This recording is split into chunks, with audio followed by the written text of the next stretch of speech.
ഈ കളർ എനിക്ക് തീരെ ചേരുന്നില്ലേനു. അപ്പോഴാണ് ഞാൻ വിചാരിച്ചത് എന്നാൽ പിന്നെ ഇതിന് കളറ് മാറ്റി ഒന്ന് കുട്ടപ്പനാക്കി എടുക്കാമെന്ന്. അതിന് വേണ്ടിയിട്ട് ഞാൻ കുറേ നാളായിട്ട് വാങ്ങിച്ച കടം കളേഴ്സിൻ്റെ ഡൈ ഉണ്ടായിരുന്നു, അതെന്നെ യൂസ് ചെയ്യാമെന്ന് വിചാരിച്ചു.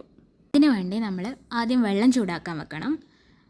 ചൂടായ വെള്ളത്തിലേക്ക് കുറച്ച് ഉപ്പിട്ട് കൊടുക്കാം, കാരണം ഇടാൻ പോകുന്ന ക്ലോത്ത് കോട്ടൺ ആയതുകൊണ്ട്. ഇപ്പം ഞാൻ കടം കളേഴ്സിൻ്റെ വയലറ്റ് 07 എന്ന് പറഞ്ഞിട്ടുള്ള ഷെയ്ഡാണ് എടുത്തത്. അതാദ്യം കുറച്ച് കപ്പിലേക്കിട്ട് അതിലേക്ക് വെള്ളം ഒഴിച്ചിട്ടൊന്ന് ഇളക്കി വെക്കണം. ഡയറക്റ്റ് ഇടുന്നതിനെക്കാട്ടും ഇങ്ങനെ കലർത്തി വയ്ക്കുന്നതായിരിക്കും നല്ലത്. അല്ലെങ്കിൽ ഈ കളറ് കട്ട പിടിക്കാനും ആ ഡ്രസ്സിൽ അങ്ങനെ പിടിച്ചിട്ട് ഡ്രസ്സ് വൃത്തികേടാവാനും ചാൻസ് ഉണ്ട്. അതുകൊണ്ടാണ് നമ്മളിങ്ങനെ ചെയ്യുന്നത്. ഇനി ഇത് ചൂടുവെള്ളത്തിലേക്ക് ഒഴിച്ചു കൊടുക്കണം, എന്നിട്ടൊന്ന് നന്നായിട്ട് ഇളക്കാം.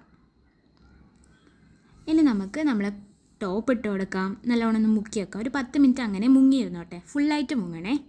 ഈ സമയം കൊണ്ട് നമുക്ക് ഡൈ ഫിക്സ് ഒരു വെള്ളത്തിലോ കുറച്ച് സാധാ വെള്ളത്തിൽ ഒഴിച്ചിട്ട് ഒന്ന് കലക്കി വെക്കാം.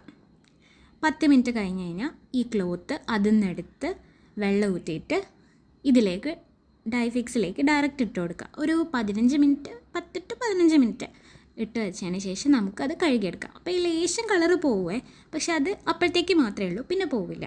ഇത്രയായപ്പോലെ എൻ്റെ അമ്മയുണ്ട് ഒരു മാക്സി ആയിട്ട് വന്നിട്ട് പറയും, നമുക്ക് ഇതും കൂടി ആ ഡൈ വെള്ളത്തിലിടാം, എന്തായാലും ആ വെള്ളം മറിക്കാനല്ലേ അല്ലേ, എന്തിനാ വെറുതെ കളയുന്നു, നമുക്ക് ഇതും കൂടി ഇടാമെന്ന് പറഞ്ഞിട്ട് ഇത് കൊണ്ടുത്തന്ന്. അപ്പം എനിക്ക് മനസ്സിലായി ഇത്രയും നേരം എൻ്റെ ടോപ്പ് മുക്കിക്കോ എന്ന് പറഞ്ഞിട്ട് അമ്മ മോട്ടിവേഷൻ തന്നത് ഈ ഒരു ദുരുദ്ദേശം മനസ്സിൽ വെച്ചിട്ടേനോന്ന്.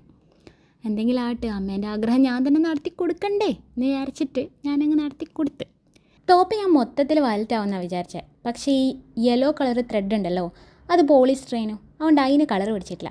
എനിക്ക് തോന്നുന്നത് വയലറ്റ് ആകുന്നതിനെക്കാട്ടി ഇങ്ങനെയാണ് കൂടുതൽ ഭംഗിയെന്ന്. പിന്നെ അമ്മേൻ്റെ ടോപ്പാണെങ്കിൽ ഈ ഒരു രൂപത്തിലായി.